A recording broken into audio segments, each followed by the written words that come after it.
Welcome everyone to this great talk, which is our new channel, our association, to keep in touch and to discuss conjunctural and structural issues. And of course, gender equality is at the very heart of human rights and United Nations values. It is a fundamental principle of the United Nations Charter, adopted by world leaders in 1945, which states that equal rights for men and women and promoting women's rights is the responsibility of states. Yet, in 2020, and just after many campaigns and movements seem to shed a light to the issue, millions of women around the world continue to experience discrimination, and their role, their needs, their wishes are often neglected, as are the particular risks they face in conflict, catastrophic, or pandemic situations. Indeed, in conflict, catastrophic, and pandemic situations, women face compounded forms of discrimination, neglect, or are considered as inexistent due to factors such as their age, ethnicity, disability, or socioeconomic status, in addition to their gender. This is sadly the case of coronavirus pandemic that has not only sanitary consequences, but also direct and indirect, as well as current, short-term and long-term social and economic consequences. Today, let me close a micro over there.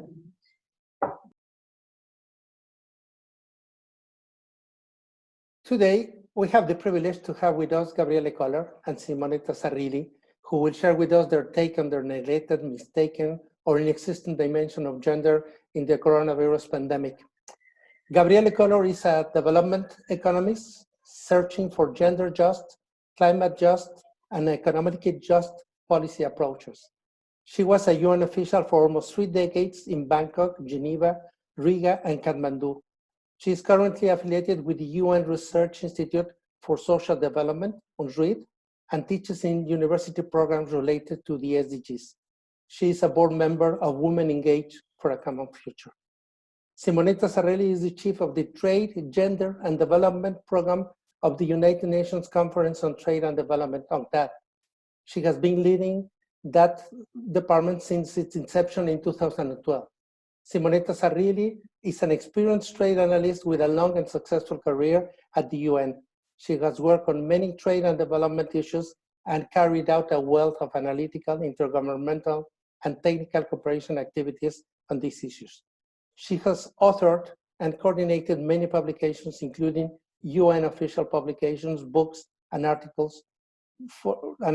Many thanks to Gabriele and Simonetta for being with us. Many thanks also to all the attendees to this session, which we tried to find it a little bit provocative. Wake up and smell the coffee. The COVID-19 pandemic is not gender neutral. So Manuela, our vice president at Gray Cells, will moderate the session, and I think that we can get started. Manuela, the floor is yours. Yes, thank you so much, Alejandro. Absolutely, we can start. I think we have a very good group of participants. Some of them, I think, are very much engaged and interested in this topic. So I think the discussion will be very live.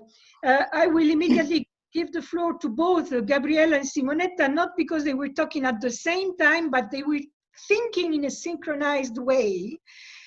And then, of course, they will complement each other, trying to give an overview of both the economic and the social aspects of the gender, not gender neutral crisis that we are facing. I don't know who is starting, but anyway, the floor is to Simonetta and Gabriele. Please go ahead. May I start? Because I wanted to thank Alejandro and Manuela for convening this meeting. And I wanted to start with a comment saying that I really liked, I actually didn't know that phrase in English or that idiom of wake up and smell the coffee, but Manuela explained to me, and it really makes so much sense, which is, you know, wake up and see what's happening. And what I find really, you know, startling, frightening, but also maybe helpful about this COVID pandemic is that it's showing, throwing into very sharp relief all the inequalities that we are very aware of all the time, but that somehow sort of get swept under the carpet. And I tried to list out sort of the sequence of awareness of the inequalities as they changed over time in the past 5-6 weeks, since we in Europe have been more sensitized to this pandemic. The very first round, and that's very suitable, I think, for us as gray, some of us as gray cells, not all of us. Sorry, people with gray hair. That the first alert in Germany, in the German media, in German amongst friends, was when the news came that grandparents, sorry, that grandparents are not meant to be with their grandchildren.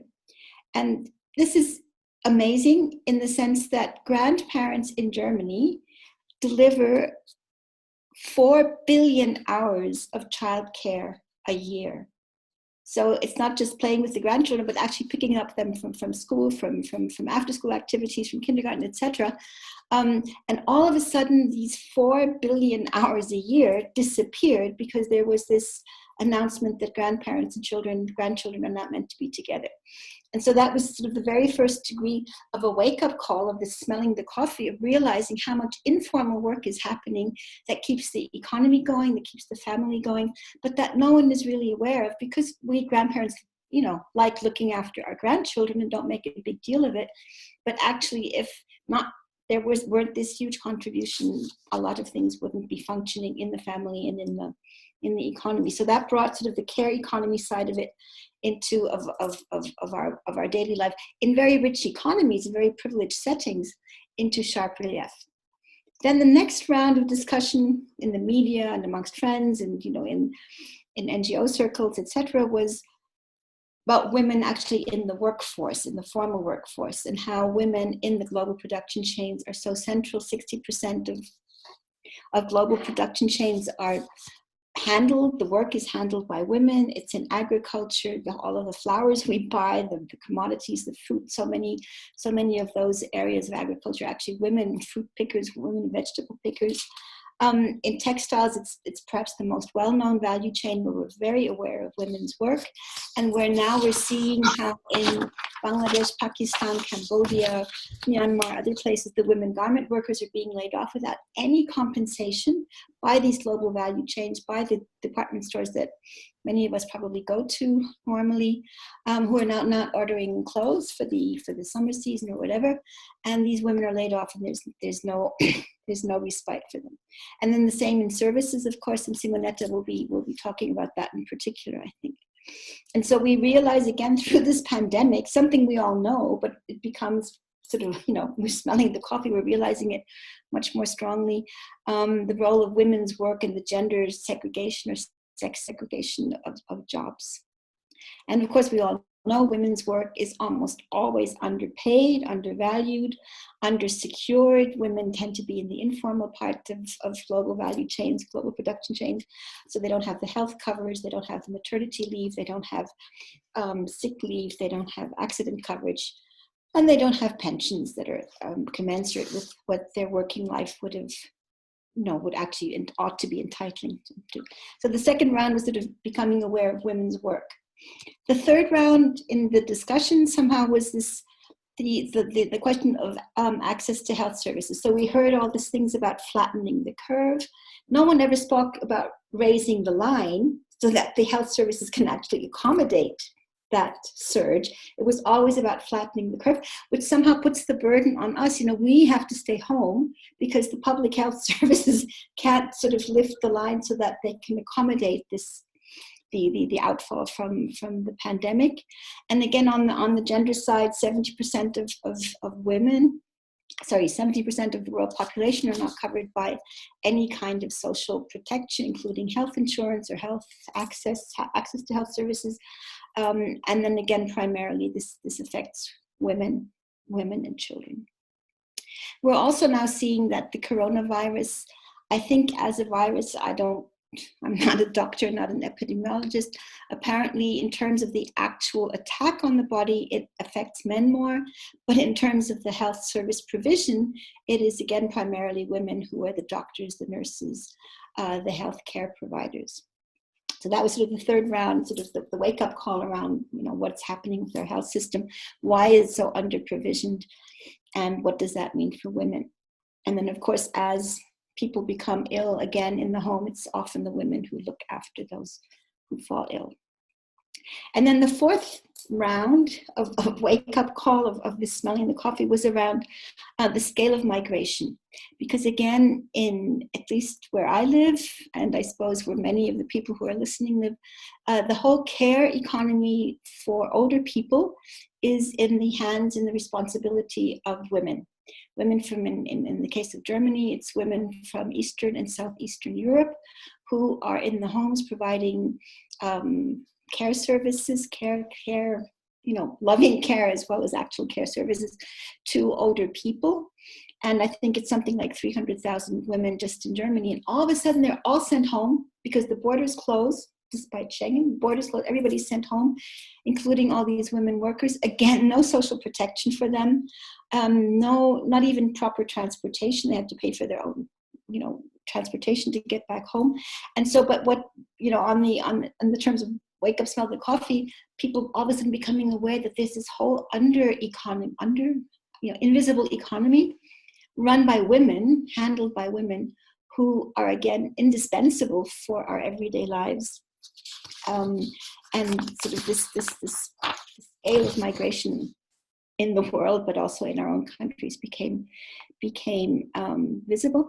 And then as an afterthought, after a few weeks, people started realizing, the media started realizing, NGOs of course were aware from the beginning, but media started realizing, and governments started realizing, with all this having people mainly stay in their homes, violence that's always there is becoming even more intense and worse. In Germany, you wouldn't perhaps believe, one woman every 3 days, one woman is murdered by an intimate partner. So femicide is a very real thing. I say even in a rich country, because we tend to have the stereotype that this happens elsewhere. It doesn't happen in our sort of middle class, middle income type of economy settings, which is not true. And that is accompanied by the structural violence that women in low-income countries experience. 300,000 women die every year in childbirth, and which is actually far more that have died so far, not to diminish the impact of the pandemic, but far more women die in childbirth than have died with this COVID pandemic. And no one, The Economist doesn't make a special issue on women dying in childbirth and what can we do about it, but it's all about COVID now. So just, in terms of what's the gender and the COVID connection, I think we can seize it to make much more fuss, raise the alarm and make something happen structurally to change the situation of women workers, women care work, this nexus between what happens in the home, what happens in the workplace, and what happens in the informal economy and what happens in the formal economy. Maybe let me stop there to see what Simonetta has to explain to us about the trade and investment and commercial side of the gender issue. Oh, Simonetta, please go ahead. I hope we have some sugar in this coffee. It's quite bitter for time being. Go ahead, Simonetta, please. I cannot add much sugar, unfortunately. So we looked at this pandemic from an economic and a gender perspective. That is a bit what we do usually with our work program on trade, gender and development. So we kind of selected the 5 points that seem to us particularly important. So 5 issues on which women are suffering from the pandemic more than men. As Gabrielle said, at the level, women apparently are more resistant to the pandemic than men from a health point of view. There are more men who get sick than women, but from an economic point of view, the situation is exactly the contrary. So let me go quickly through these 5 main points we have identified. that Gabrielle has already, some of them have already been picked up by Gabrielle. So the first thing is where women work. And we know that women work tend to be employed in kind of precarious forms of employment. So part-time jobs, temporary jobs, seasonal jobs. And when there is a crisis, an employment crisis, of course, these are the first jobs that we left. Now, we know that the ILO, that is the International Labour Organization, has estimated that by the end of this year, there will be 195 million of jobs that will be lost. So it's absolutely enormous. And being in this kind of precarious occupations, women are become the natural targets of the dismissals. For instance, we know that 57% of those who work part-time are women. This globally. Then a second point, also already evoked by Gabrielle, is the social protection. So if you have a formal job, then if you are employed in a formal manner, then you have paid annual leave, you have a maternity leave, you have unemployment benefits, etc. And you have a health insurance. But if you are employed in this kind of informal manner, that is the way many women are employed, then you cannot benefit from all these social protection networks. And in a moment of crisis, as we are going through, these social networks become extremely important. So if you cannot benefit from them, you are left on your own to face the crisis. Then, third point, we know that many micro and small-sized enterprises are owned or managed by women. And in many countries, this is really, this micro and small enterprises play an extremely important role for the economy. At the same time, we know that women have problems in accessing the credit. And because we know why, because they don't have collaterals, because they don't have a good record of returning the money they have borrowed, etc. In a moment where transactions are not taking place, there is a liquidity crunch. So enterprises need to borrow money. And if it is so difficult for women and much more difficult for women than for men to have access to money to sustain their enterprises in the period of crisis, then these enterprises will simply die. And we don't know what will end up. Apparently will be, we can guess that will be very difficult to picking up again after the crisis is over, and of course nobody knows when it will be over. Fourth point is on another peculiarity of women. Many women work on services. And a specific sector where women, a sector that is really female intensive is the tourism sector. Many women and more women than men work in the services, in the tourism sector, and women hold the kind of unskilled occupations like servicing tables, cleaning rooms, etc. Now, what is happening with the tourism? Tourism has reached basically a halt. There is no tourism going on, and this for two basic reasons. One is that there are no flights any longer, or very few flights. For instance, apparently during the month of April, 80% of world flights were stopped. So there was a drop of 80% in flights. So if you cannot fly, you cannot, tourism of course is blocked. The other thing is the social distance, and the tourism is something based on being close to each other. So the crisis of the tourism means the crisis of employment for women who work in the tourism sector.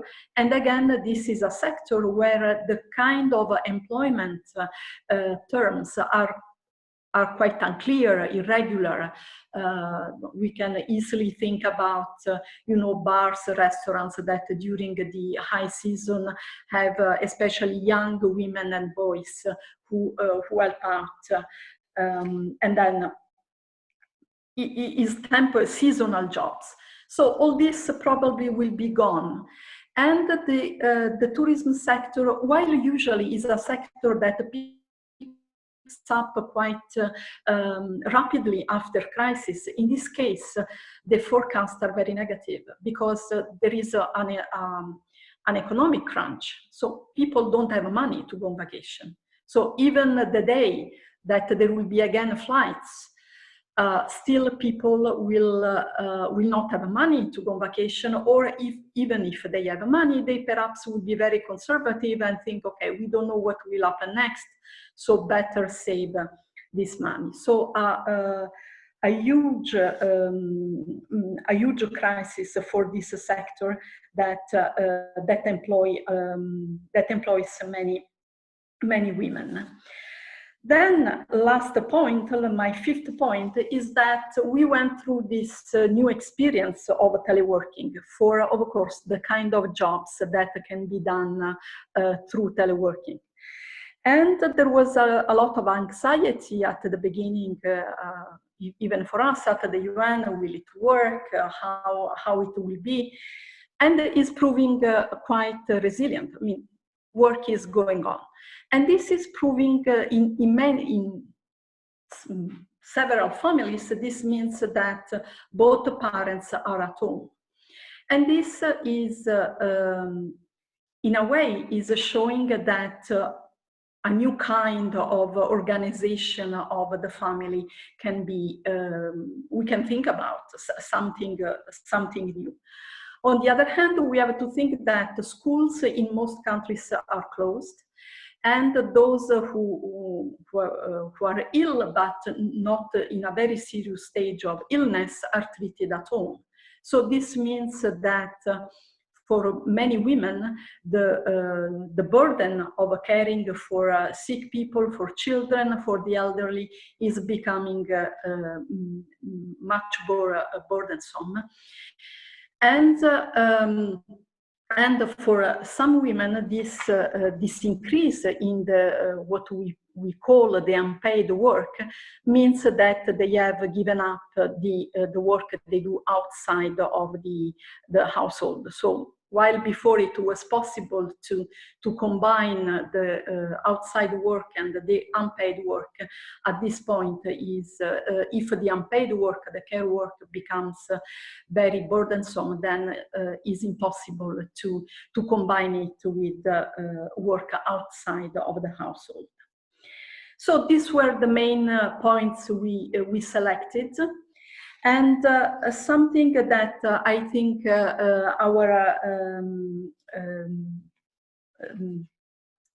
I think the president of the Grace House said at the beginning is that when there are shocks, when there are crises, women are those who, women are always affected more than men. For instance, we looked at other crises. And for instance, in the case of the tsunami in 2004, we saw that surviving men outnumbered women by almost 1 to 3 in Sri Lanka, Indonesia, and India. In the case of the Asian crisis of the 90s, women were laid off at 7 times the rate of men in South Korea. And for the global crisis of 2008, the large infrastructure projects were the ones that got bailout and financing from governments, but those were the sectors that mainly employed men. While the sectors that mainly employed women, like teaching, nursing, and public services, didn't receive any kind of support, and on the contrary, they experienced dismissals because money were channeled towards these other sectors. So in a way, what we are seeing now, this kind of crisis affecting women more than men, is not new. Is that when there is a crisis, for all the reasons we know and the kind of social and economic roles that women and men have in the society, women are more negatively affected than men. So Manuela, no much sugar, but then perhaps later on we can share some hopefully good ideas to put some sugar in this coffee. Thank you. Thank you, Simonetta. Yes, it was just a provocative comment. I would like to invite all of you to raise at least a first round of, can be questions or it can be also comments, as you wish. Please write them on the right column of your screen so that I can regroup and organize it more or less in such a way that it is easier for Gabriele and Simonetta to reply or to add on what they already said. But if I may, since I have the floor, it is the privilege of having the floor first and being moderator. I would like to pick on the issue of social protection that both of you mentioned. And there is something that always strikes me. Well, in fact, it is a stomachache that comes immediately to me, and it is the quality of social protection, because in our European rich countries, we are used to have what you mentioned, maternity leave, pensions, which are more or less secure, unemployment safety nets of all sorts. I mean, all that is taken as a given in our countries, even if there are relatively good social protections in other countries for the formal sector, not for the informal one. Still, in a poor country, it is not sure, and Alejandro can tell you more, it is not sure that you will have these benefits or that they will mean something for your normal life. And here is my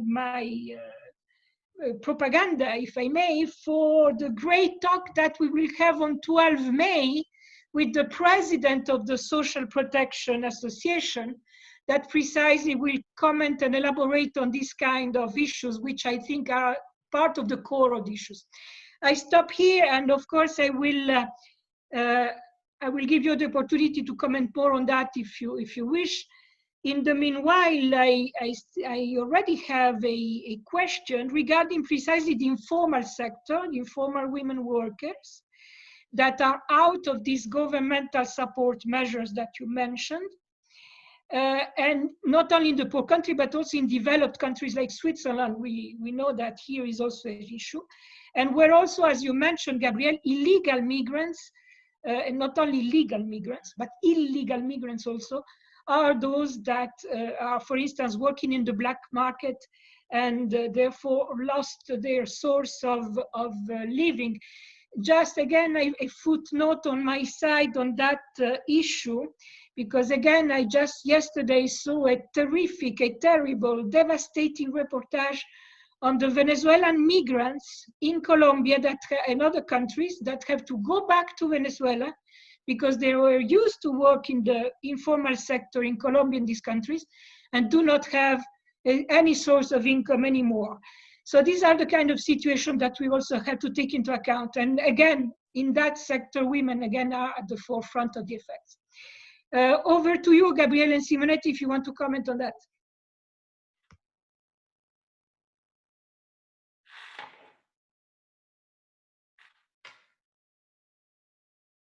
Gabrielle, you have to open your mic if you want to be.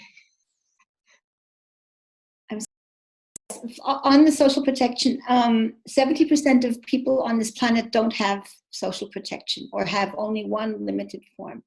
Secondly, a lot of the social protection, even where this exists, the benefits are so low they hardly make a dent in a family's or a person's income. For the informal economy, yes, people are not even, don't even have access.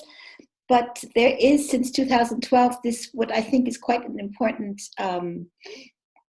process, which is the idea from the ILO, this recommendation on a universal social protection floor. And maybe John can say, but John Woodall, I see, is here, can say much more on that and more competently than I could. But to have a social protection minimum, as it were, with so-called 4 guarantees: access to health services, something in the form of some form of a child benefit, something around social pensions, so pensions that you don't actually pay into, but that you receive because you're a citizen, and then something for the middle phase of one's life, some form of unemployment or poverty coverage. As an idea, that's excellent, and there's a lot of movement around it. There's lots of NGOs that are trying to push for all countries to adopt this this recommendation. The recommendation actually has one clause in it saying that this is for everyone, so not just for people not just citizens, but anyone resident in the country. But, and that would be a question actually to John, it doesn't really cover all these returning migrants whom we see from Colombia to Venezuela, or that we see from Dubai to Nepal, or from Indian slum cities to their home village, etc., etc. And I'm not quite sure how that would be addressed. But so that's the money side of the social protection flow. But I just want to add, if I may quickly, another aspect that, including myself, many of us didn't really pay enough attention to in the past, and which was raised by the Commission on the Status of Women last year, that it's not just about a monetary benefit, it's also about infrastructure for care. So it's about childcare services, it's about having schools being in place all day, something that we notice very much now with the homeschooling. And that's, we need to sort of look at 2 levels. We need money transfers to all families, to all people, to ensure that they don't fall between the minimum into the poverty trap. We need health insurance so people don't fall into health accident created poverty. But then we also need services to actually cover the care economy and to support basically women, because it's usually they who look after the children. So it's those 2 sides. Simonetta, something to add?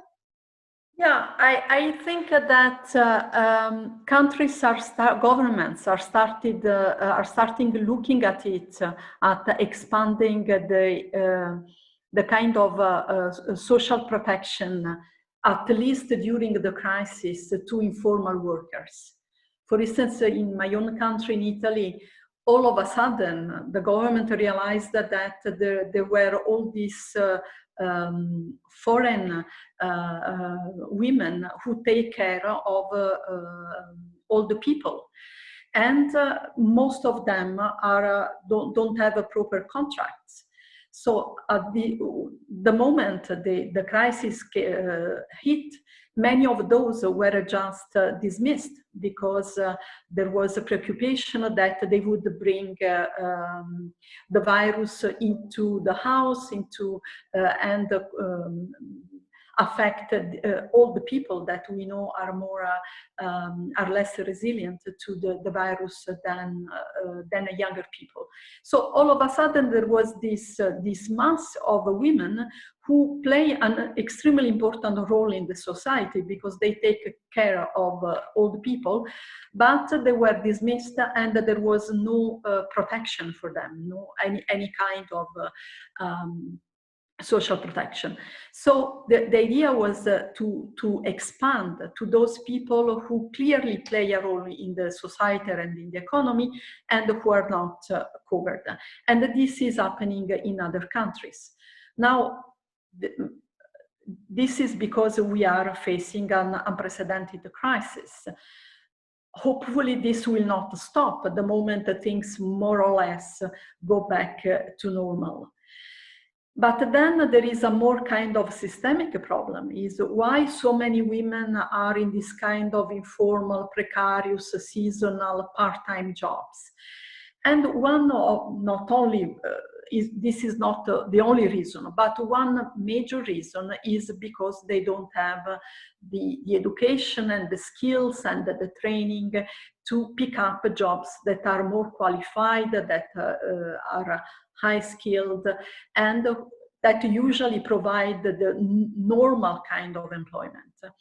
So to address this problem, not only as a crisis problem that should be quickly fixed in a way or the other, but to think about the after crisis situation, providing more education, more training to women is a way to move them away from this kind of precarious occupation that are not linked to social protection and are the first one to be hit if there are dismissals.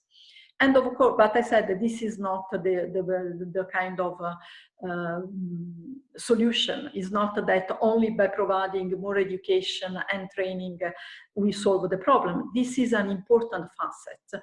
But then, as Gabrielle mentioned, there is all the infrastructure part, because if there are no kindergarten, if a school stops at 3 in the afternoon, if as in Switzerland there is no school on Wednesday, then even for qualified women it's difficult to pick up full-time jobs. And even in Switzerland, so a country that so rich as Switzerland, many women work part-time because they don't know what to do with their children on Wednesday when there is no school. So it's kind of a combination of solutions. And perhaps if we really wanted to find a positive side in all this crisis we are going through, is that all of a sudden this issue becomes so evident that nobody can pretend not to see them. Thanks. Yes, thank you, Simonetta. I would like to follow up with two issues. One concerns social protection, and I know that Alejandro is probably also wanting to comment on that, as well as we have an expert here on social protection. We have Mr. John Woodall, who is participating, who also may like to add something. And maybe some other ILO colleagues. I do not see everybody on the list right now in front of me. And then I will pick up a different question from Amrita. But first on the social protection issues, and Alejandro wanted to say something, I think?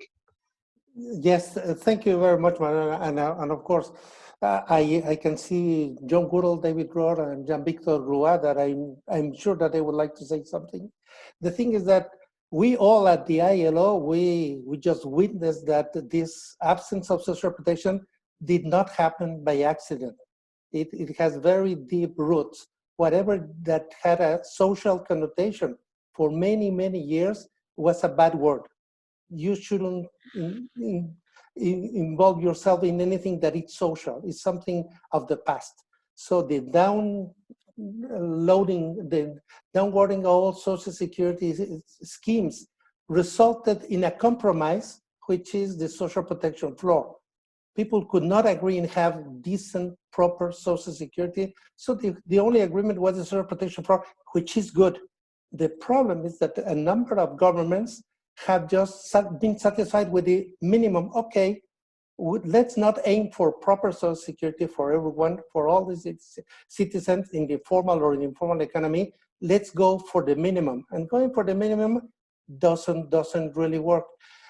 Many things have been neglected. John Goodall and we worked together in Sri Lanka at the tsunami. I'm sure he will talk about it.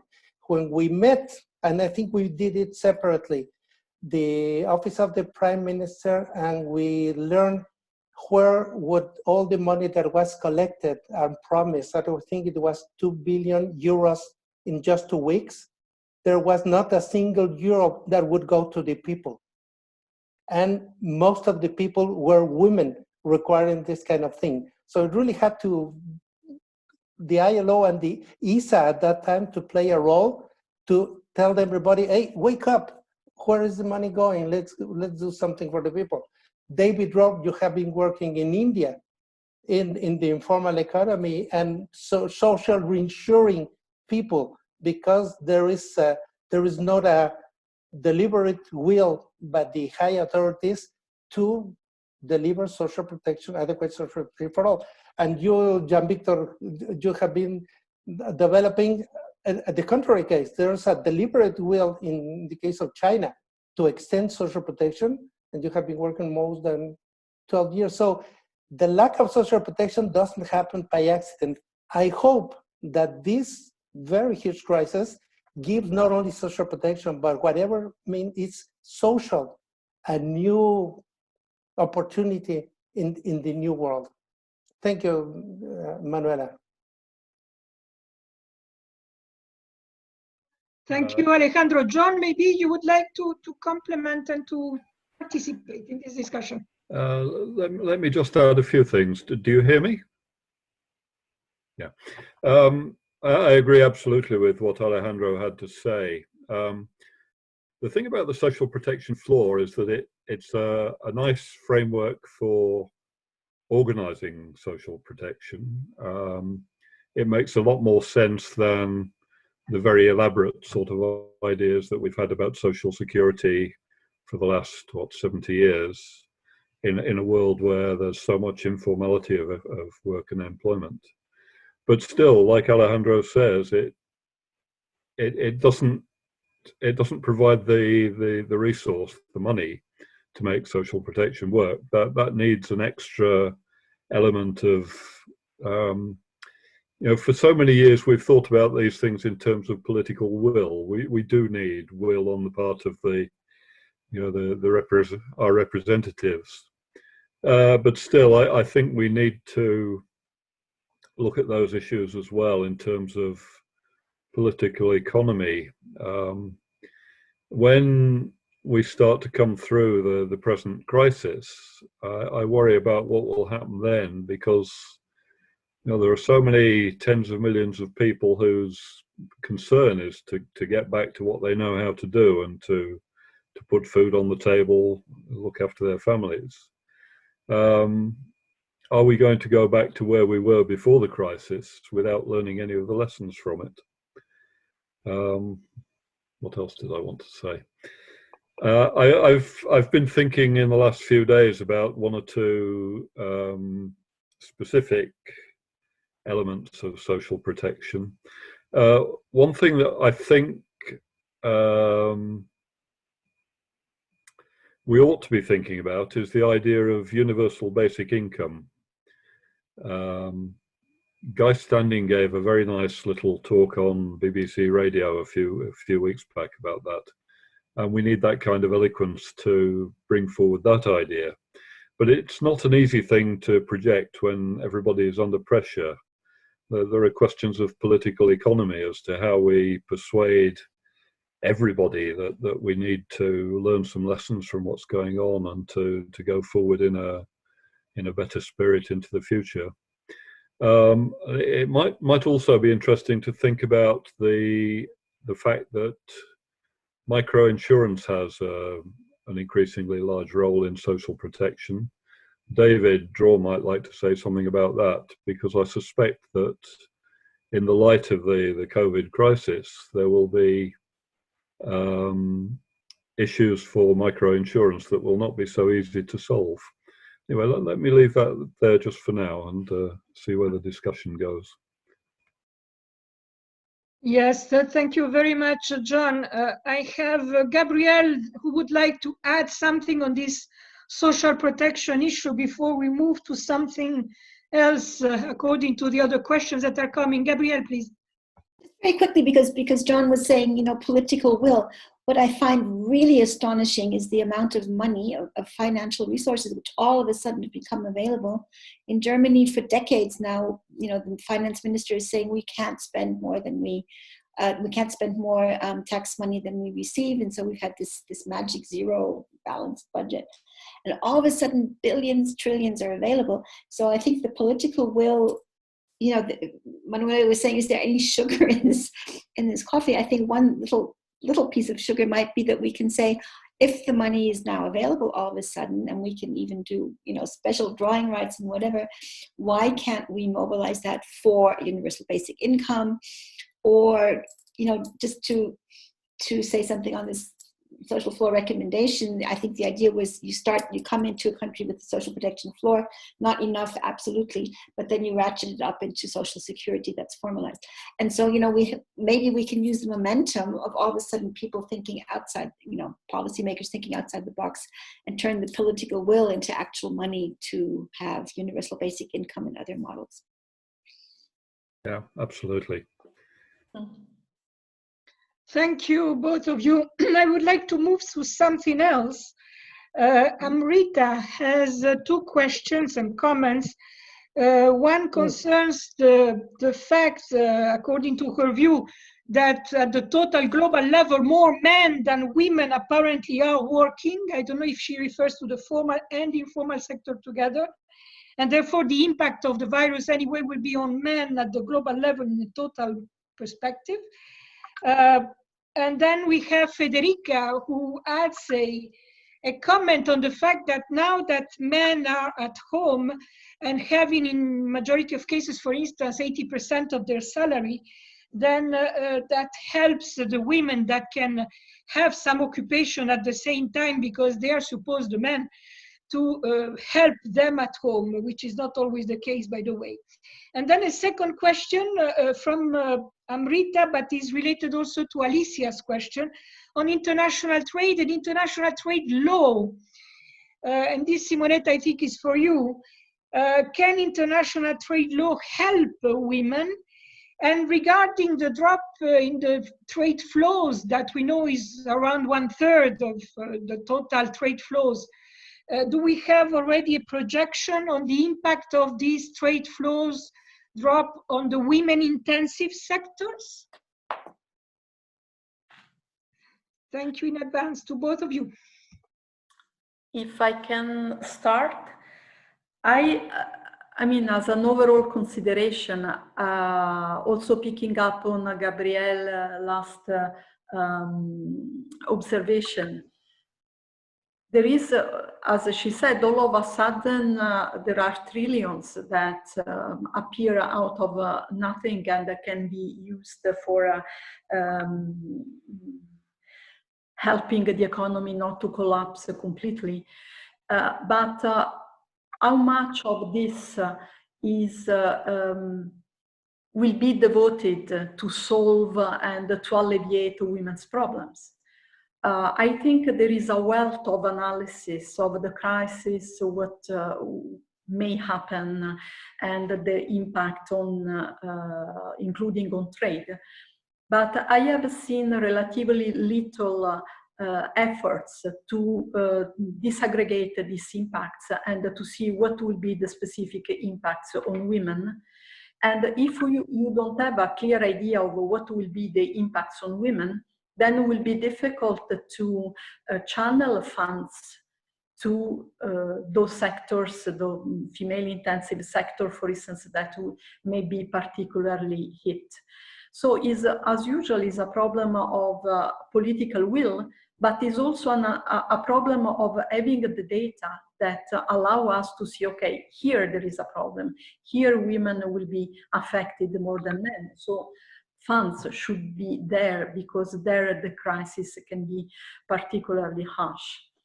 So in the case of international trade, for instance, we know that as I mentioned, that the services sector is very much affected because most services imply to be closer to a kind of physical contact between the service provider and the person who benefits from the service. And we know that, as I mentioned, in the case of tourism, how many, that is a female-intensive sector, the sector is coming to a halt. So clearly, there are negative impact on women. So this is for services. To respond to Alicia's question, I haven't seen analysis of trading goods for the time being. Perhaps there are, I haven't seen them. But this is a good idea for something that UNCTAD could do to have start having an idea of how the female-intensive sectors, manufacturing sectors, can be affected. We know this is the question from Anita, that many countries have put in place restrictive measures, and they have put it in place for health equipments, for food, etc. Now, what they let's say that there are trade restrictions, but there are also requisitions from governments. So it means that they don't need to put a trade and export restrictions, because these goods are, in a way, are out of the market, because they become the property of the government that use it. So even goods, kind of health equipments that are in transit have been requisitioned by governments. So I think there are two problems at the same time: a problem of export restrictions and a problem of governments just becoming the owners of all these essential goods and taking them out of the market. Now, considering that the value chain and that many of these medical equipments are made out of inputs that come from different countries. If we have export restrictions, then at the end we may risk of not having these goods at all available on the market, because producing countries don't have all the parts, the inputs that need to make the final product. So in a way, I mean, we have, I think, from an emotional point of view, we can understand that the countries are saying, no, these are very crucial goods and we keep it in the country because these are useful for the population. But on the other hand, going beyond the emotions, you see that all these restrictions are at the end, we will make the production of these goods just impossible, because of closing the markets and making impossible for the inputs to be put together to have the final products. That's it for the moment. Thank you so much, Simonetta. I have David Saba, who would like to add something to this discussion. David, please go ahead. David Dror. Hi, my name is David Dror. David Saba means Grandpa David. Okay. So if Gabriele started by saying that the grandparents are crowded out, in my case, it's the opposite. I spend at least 2 hours a day with my grandchildren, yes, on Zoom, but helping them with schoolwork. I never did that before. And while I would love to have them here physically, which is not so easy, especially because these particular grandchildren live in Addis, it would be wonderful, and I see an opportunity here to create a contact which I did not have before. On the substance, on the subject itself, I think that the coronavirus pandemic has brought out not so much a gender issue, but an issue of various vulnerable groups that have been exposed as the losers of the systemic solutions that have been developed over, well, since the Second World War, to put it in historic landmark. The first is the group of people who are resource poor, because in all countries, and certainly in Africa, South Asia, and in some Latin American countries, not all, and in some Eastern European countries as well. If you are poor, the current situation has worsened your conditions much worse, disproportionately worse, than people who have resources and can afford to make ends meet, even when they're confined to more restrictive situations. The second very vulnerable group is the group of people who have shaky or unsecure livelihoods, whether they are farmers or day workers or informal workers or part-time workers or no work at all or people without education, is a moot point. The common denominator is people who have difficult livelihoods. The third is the group of people who have vulnerable health, because secondary conditions of health did not disappear because there is a new virus that could worsen existing conditions. So we have a third systemic issue that cannot be dealt with for the time being, and shutdowns don't simply take away the vulnerability of health of other conditions. And the fourth are the people who live in social vulnerability. And the social distancing has only made their social vulnerability worse, not better. So this is my vision of the problem. 4 groups of very vulnerable population segments that find themselves today in a very acute and severe and intractable crisis situation, for which no country that I know of has even started to come up with any kind of solution. That also includes not only countries, but also the multilateral system. It is sad and surprising how absent the UN system is in this crisis. Other than some platitudinal declarations, I have not seen anything coming out that helps resolve the understanding of the problem, and certainly the solution of the problem even long term. Now, I think that many look to social security as the way forward. But I think also, after having worked in this domain for very many years and having tried to address the weaknesses of the system even before there was Corona, that we need to realize the following. The concepts of social security, which have been developed after the Second World War, mainly in middle and rich countries, middle income and rich countries, were based on 2 strategies. One is to use the powers of state to mandate social security. Social security has always been structured as an obligation, both on the employees and on the employers, to a lesser extent on the state, and that, by definition, left out of this game all the people who do not have regular employment or who are part of the other vulnerable groups. The second strategy has been to say that the government, or the governments in plural, would redistribute income to subsidize the system.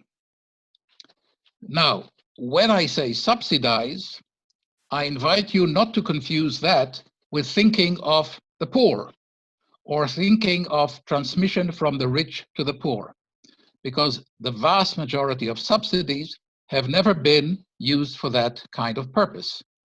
Subsidies were used for favorite diseases, for favorite regions, for certain professions.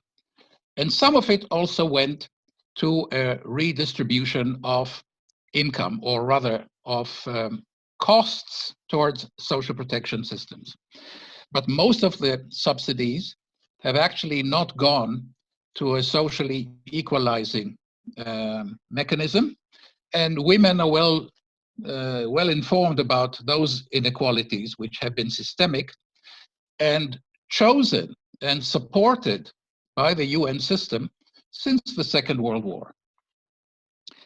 The answer to this problem is, of course, to devise a revision of the social security system, which I labeled microinsurance, as John mentioned earlier. And micro here does not mean small in terms of money. It has nothing to do with the size of the transaction. It has something to do with where the decision is taken or the decisions are taken. If a whole country is macro and a region or a canton or whatever other middle structure would be meso, then the local or the community level would be the micro. So micro insurance relates to insurance which is localized, voluntary, and completely needs-based and demand-driven, which means that there may be multiple premiums and multiple programs in one and the same country, because not everybody is exposed to the same risks, and not everybody can afford a universal system which covers everything from birth to death, which is very expensive. So the universalistic system based on mandating or compulsory and based on large-scale interventions on the finances by the state is what we are seeing as part of the problem that you have all referred to. And indeed, if one wanted to see an alternative, there is a lot of work that has been done in the last 20 years. What we don't have is systemic financial and legitimization or mainstreaming of that. And for that, of course, a crisis may bring us to where we were not before. Thank you very much. I have a lot more to say on that, but I don't want to dominate the conversation. So thank you for giving me the floor. Thank you, David. Now you have a problem because you are formally invited to the great talk on the 12th of May at 3 o'clock in the afternoon. That, as I said before, it will be precisely on social protection in the current context.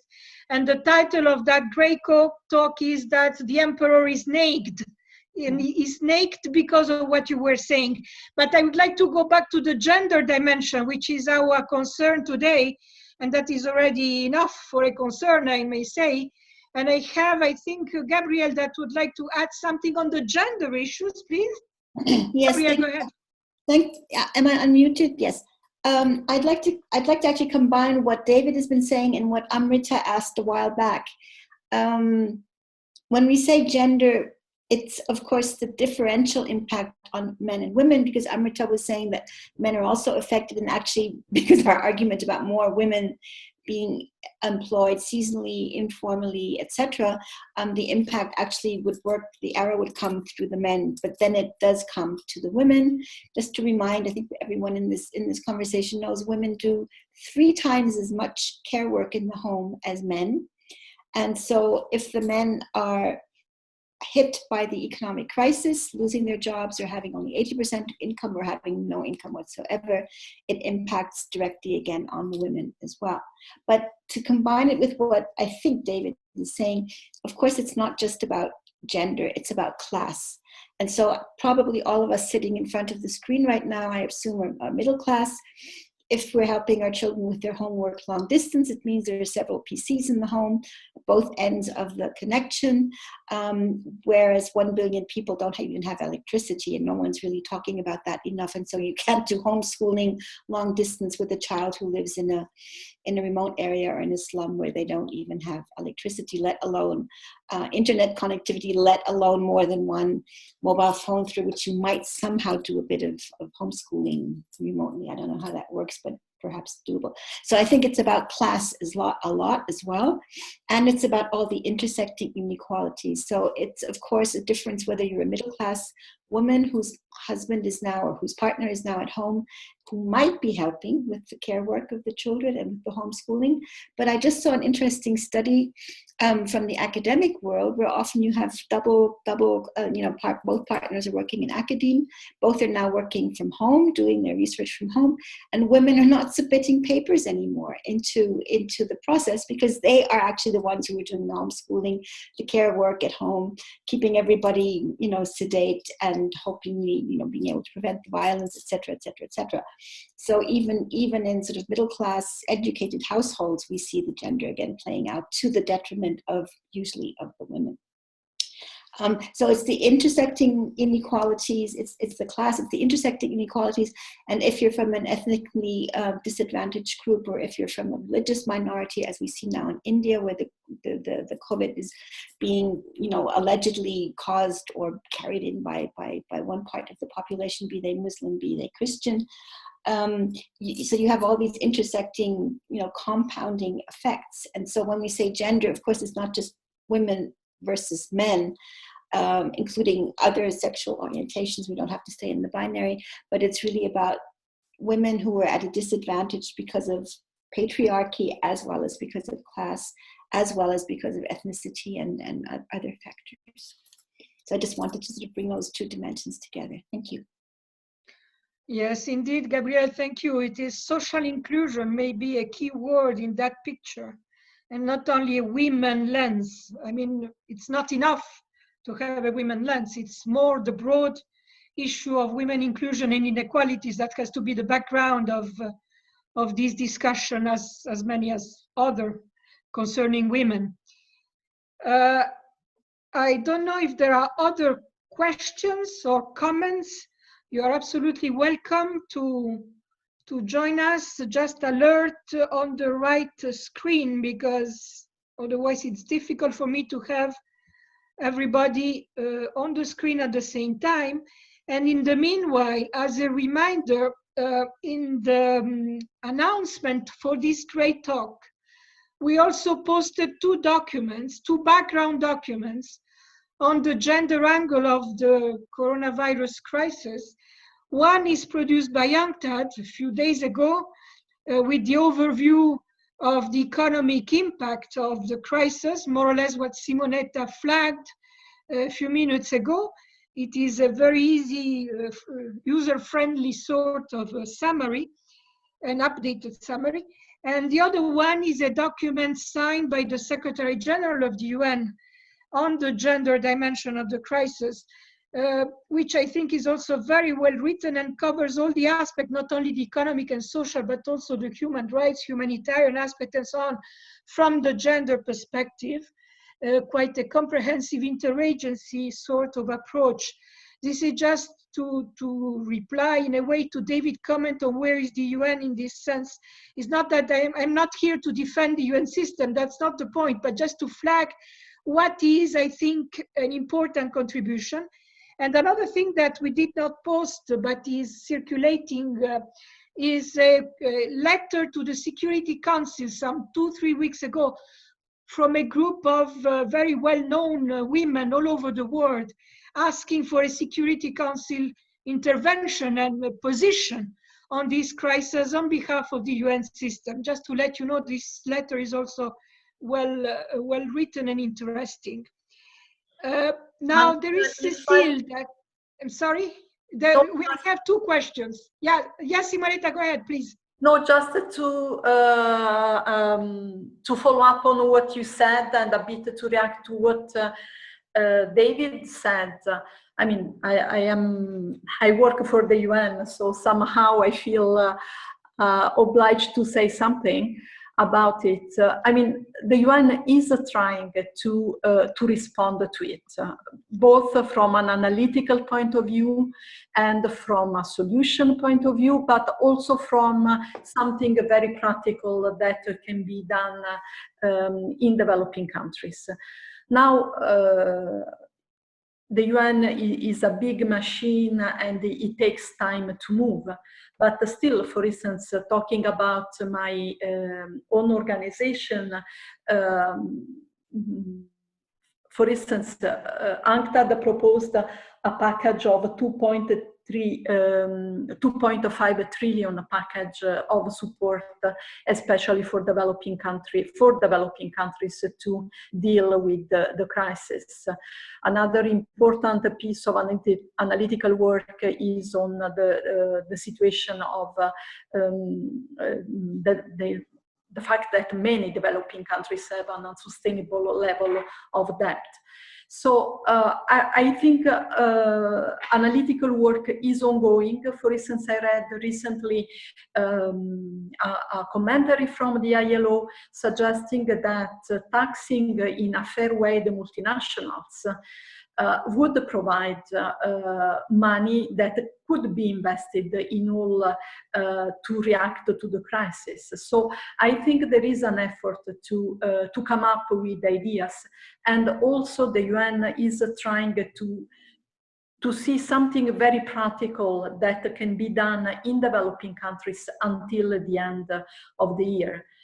That basically means to reproduce things that we are already done, that we are able to do, that have proved successful, to reproduce them quickly in now. So let's say that is not that the UN is not moving, but being the big heavy machine it is, it takes time to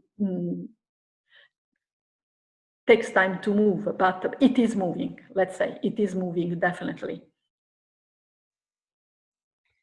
Yes, thank you, Simonetta. I would like to pick on the questions regarding services that concern women intensive services and so on. And I think also that Gabrielle had a question to you on that sector issues. And the question also from Cecile regarding services is if we can improve the quality of health, education, and so on, which are women intensive in the context of this crisis. And that leads us to the policy issues also. Over to both of you, Gabriella and Simonetta. Okay, there's several things. There's a message from Susan Jokis that went accidentally only to me, was supposed to go to everyone. Quickly, my question to Simonetta is about, because it's related to the policy issue, and both questions are actually related to the policy issue. When the, I don't know, I think, was it G7 or EU met a few days ago about developing a vaccine, happily, people said this has to be in the public domain. If a vaccine is developed, it has to be a global public good. It will be funded from different countries who are rich enough to do the co-funding, and then it will be accessible to everyone. And I think we haven't heard that word global public goods or public goods in a long, long time. But I would like to know from Simonetta, how does that work in the WTO context, where there are all these, binding constrictions really on trade and services, where countries are being asked up to open up their markets and to privatize research and to privatize access to health services, etc. Maybe that first, but just to flag the interesting question from Susan, which was about which is policy related. How do these current processes where women who are working in the informal economy are kicked out of the jobs, how do they get, I think Simonetta was saying that there's evidence from past major crises that women don't get re-employed. I think we're also going to see huge mergers and acquisitions pushing out the small and medium enterprises overall, regardless of whether men-owned, women-owned, cooperatively owned. And there's a risk of a huge privatization to large conglomerate transnational corporations. But Susan's question, I think, was what will happen. Will motherhood become something that like in the early 1950s is all of a sudden seen as something that's positive and pushing women out of the labor market? And then what will happen with the public debt in the future?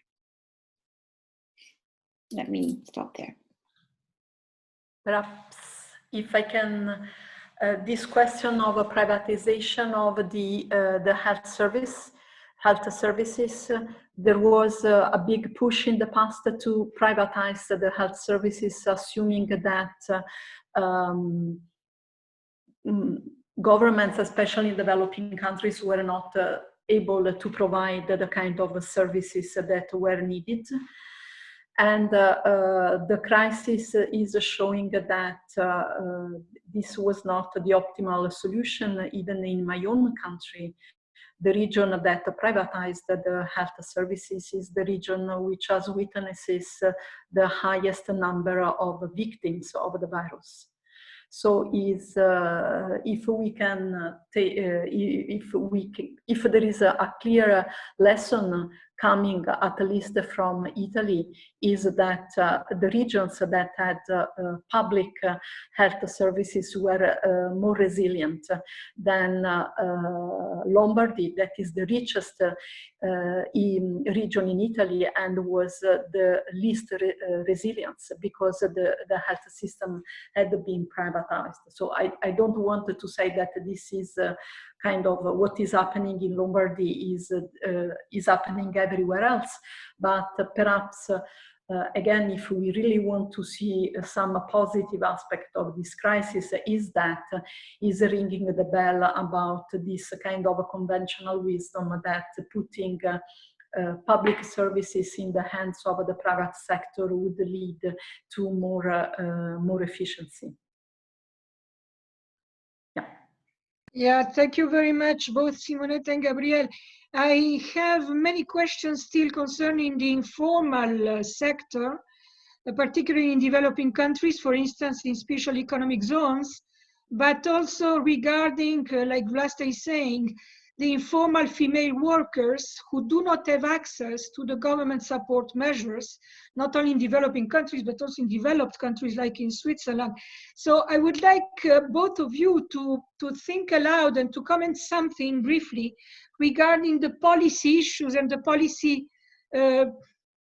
not recommendations, it's a big word, but certainly the policy issues that should be raised and put on the table in the context of this virus. But before that, I have also Jean-Victor who would like probably to comment something. Jean-Victor? Your mic, please. Yeah. Well, that's okay. I was writing it, but that's fine. Now, I wanted to start from what we all heard during the first Graycel's talk I attended, the situation in Singapore. Right? At that time, it was what, 2 weeks, 3 weeks ago, we were told everything was nice and under control. Just this was nice and under control, leaving aside one specific category, that of poor migrant workers. And when, let's say, you talk about women are a very important proportion in these poor migrant workers. My knowledge, as was mentioned, is mostly on China. In China, women are 1/3 of the internal migrant worker, which is 1/3 of something like 300 million persons. And it has been studied that women are the less likely among the migrant workers in China to engage in sustainable economic activities on return, right? While men can find their way when they return back to their home place through the economic system, for women it's far more difficult, apparently. At the time when a significant proportion of migrant workers are not migrating anymore. I mean, they are still blocked at their place of origin where they were back. It's very much likely that women are disproportionately affected by this. Now, we were told during this talk that in the past, a significant proportion of recovery plans in times of crisis did not address the sectors in which women are mostly engaged. I mean, recovery plans do not support sectors like public services, like health, like education, and not so much informal sector. The point is that there doesn't seem to be any clear evidence that recovery plans dealing with the current crisis would be designed in a different manner. And on the contrary, what we start hearing in our countries, and starting with France, is pointing to, well, exactly the opposite, right? You should not expect that you will not you will have free lunch. Frozen contributions will have to be reimbursed. People will have to work more. Don't expect social benefits to grow. We cannot afford anything very substantial for anyone without having reimbursement, etc., etc.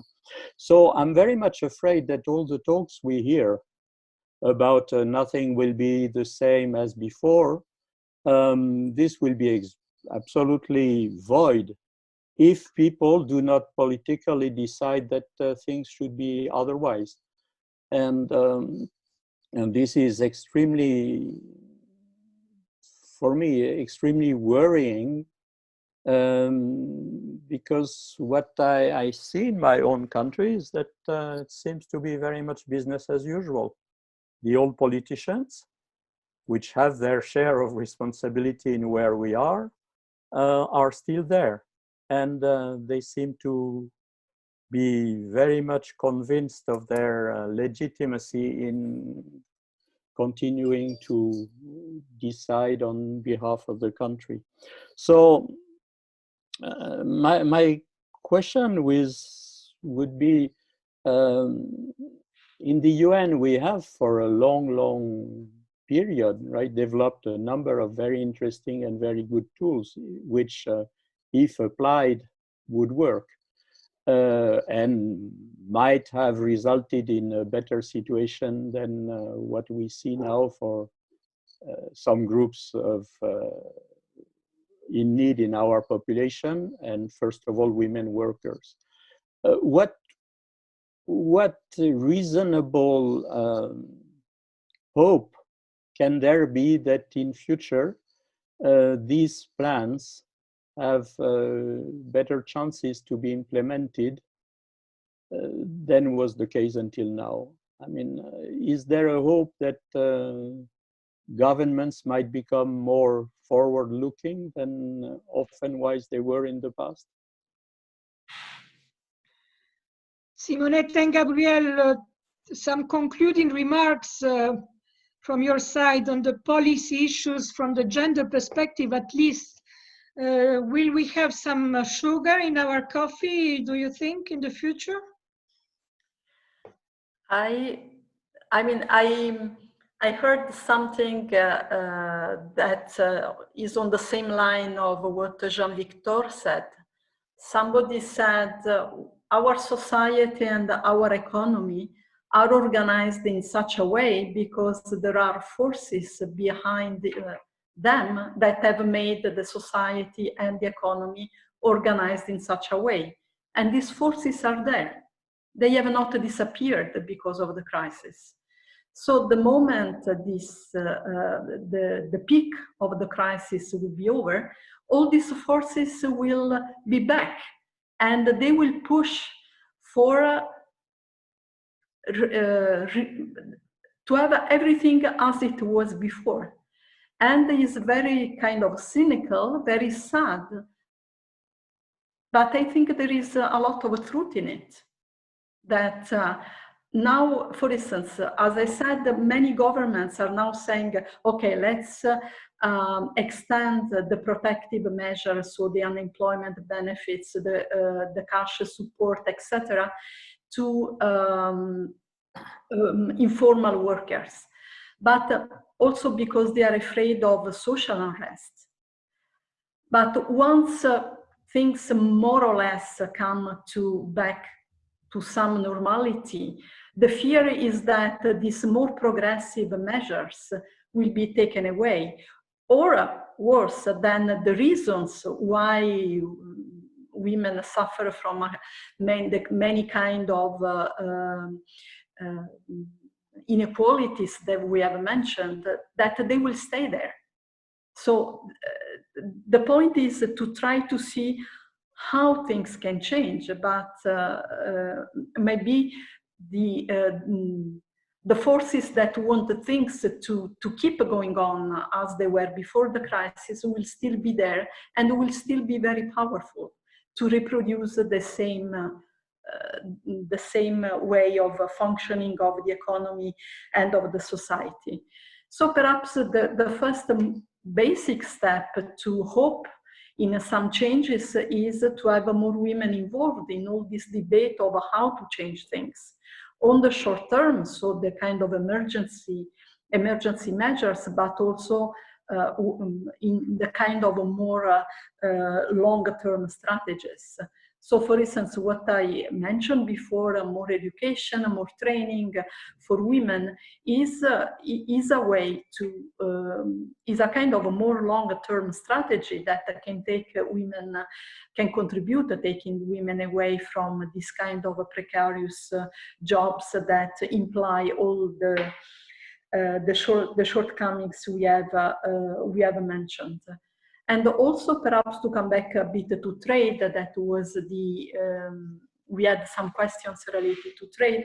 If we are better able to understand what is the impact, for instance, of new trade agreements on different segments of the population, including on men and women, we may have more better trade agreements that provide more opportunities to women.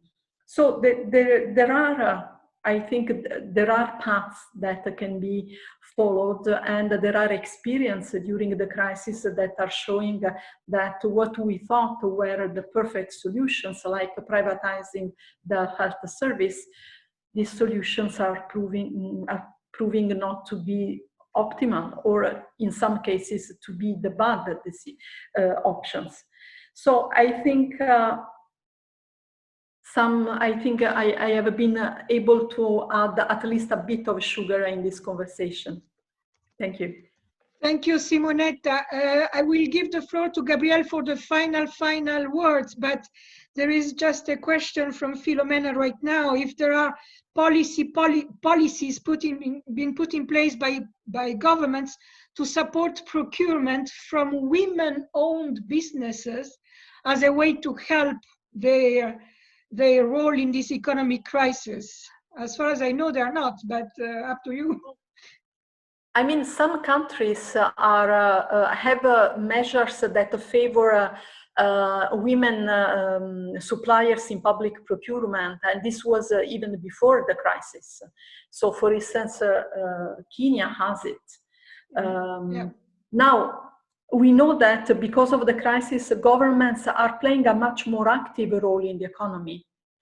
And facilitating access to public procurement to women enterprises will be a way to save many enterprises owned or managed by women. So public procurement in general is a good instrument to provide more business opportunities to women, but particularly in this moment where the state is extremely active in the economy and much more than before the crisis.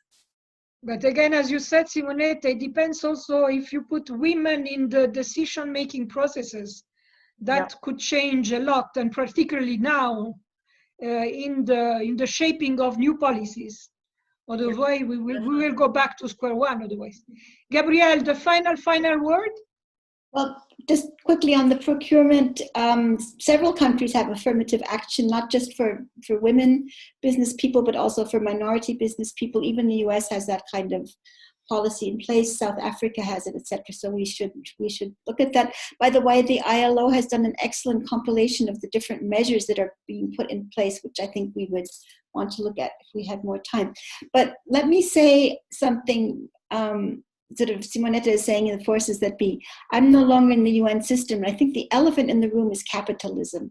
And if you look at any of the documents of the UN system for the past 75 years, that's the word we never use. We never say what the economic system actually is. It's a capitalist, profit-driven system, which influences how governments make their decisions. It influences how the private sector works, except for the social solidarity economy. And that's actually what drives everything. And I've, for many years, I've been working a lot on social protection because that's sort of the easier route to get some kind of social justice. But what we really need is decent work. And so the question is actually, Why are there 200 million people having to work outside of their own country as migrants? And most of them are informal migrants. They're not professional migrants like us UNers. They're informal migrants who have no social security, no social protection, no decent work, no proper wages, nothing that we would think is the minimum standard in today's world. Even no health, even in terms of health at the workplace, not covered. And so this question is, why do we have this system where we have these global value chains, be it in services, be it in actual manufacturing, be it in agriculture, where always people have to move from one country to another because there's a much better wages paid for the work that they do, and then leaving behind this trail of both in the care economy and in the formal economy in their home country, where everyone this race to the bottom.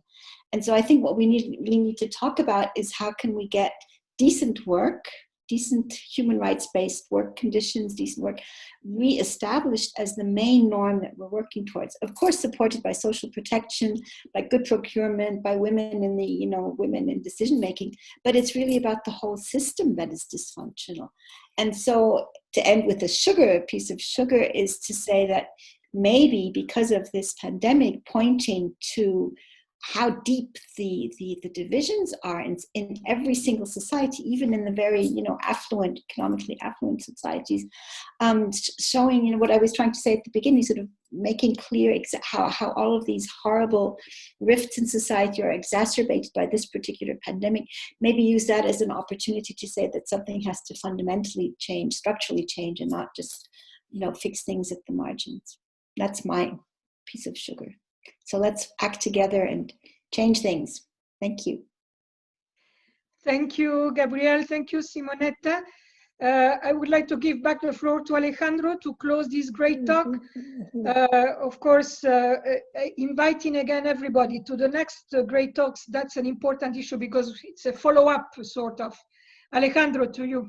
Yeah, well, I just have to thank Gabrielle and Simonetta very much for a very inspiring discussion. We have more questions that we had in previous great talks, and we could stay here for hours.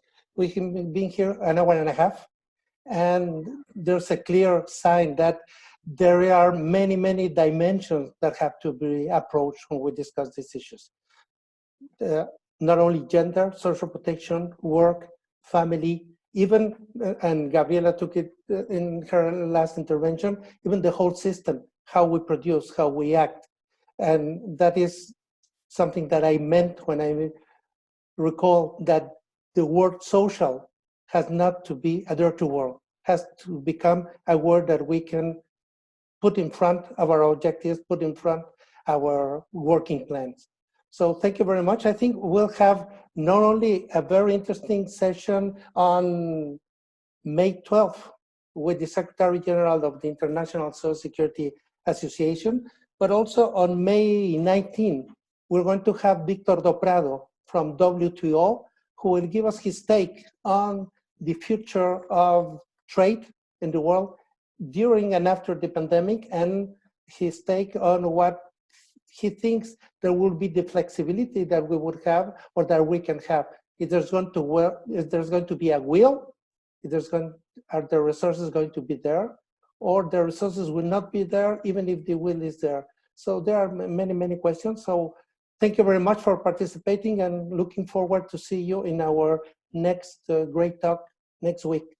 Thank you very much to all, and take care, stay safe. Bye.